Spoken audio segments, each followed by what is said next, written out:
de ma mémoire. Donc là, et c'est très bien, ils ont opté pour 4 chapitres. Ils ont peut-être voulu éviter la liaison à établir entre une première partie et une deuxième partie. Peut-être que cette liaison n'était pas possible, donc ça justifie leurs chapitres qui ne sont pas complètement indépendants, puisqu'il y a quand même une certaine logique de présentation, c'est quand même élevé. Et donc, je crois que pour une fois, nous avons un plan qui se tient, je dirais. Je vais vous poser une question que vous avez déjà posée, c'est relative au droit douanier. Oui. C'est-à-dire comment l'État peut-elle remédier au fait qu'une baisse, la baisse des droits d'État et douaniers, en parallèle avec s'ils veulent, c'est-à-dire l'augmentation des recettes du budget, avec l'augmentation également des recettes du trésor public, c'est aussi en rapport avec le budget d'État. Il y a une remarque à faire au niveau de la... Non, parce que vous avez traité avec ce plan, on pose des questions, on reste toujours attaché à la réponse. Quand vous dites que c'est on l'a traité en amont, toujours on reste attaché à un plan qu'aux questions qu'on pose. Quelle a été la question? Alors la remarque, la question que pose votre camarade, elle est assez juste et pertinente. C'est il dit comment se fait-il que l'État a abaissé ses droits de douane, sachant que c'était une source pour le trésor public et pour le budget de l'État.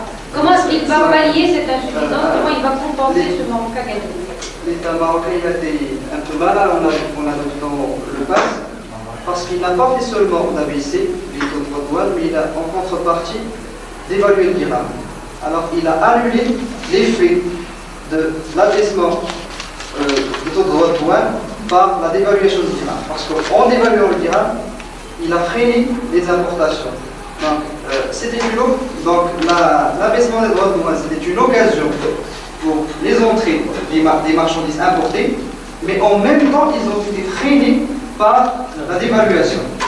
Parce que si vous faites un petit calcul, le taux de dévaluation, il n'a pas été fait arbitrairement, mais il a été adopté de fait que l'impact ne se fait pas sentir au niveau du trésor public, que l'impact de la libéralisation ne se fait pas sentir au niveau du trésor public.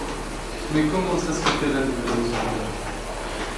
C'est vrai, la dévaluation de 70% du dirham freine les importations, freine les gens qui vont aller à l'extérieur acheter des produits et freine tout ce qui vient de l'extérieur parce qu'il va falloir le payer plus cher. Le pouvoir d'achat. Imaginez une minute qu'on ait le dirham des années 80, c'est-à-dire l'équivalent entre le franc français, un dirham est égal à un franc français. Avec des conditions douanières comme celle-là, regardez, nous voyageurs, lorsqu'on sort à l'étranger, on se restreint beaucoup plus que lorsqu'on avait un dirham équivalent à un franc français.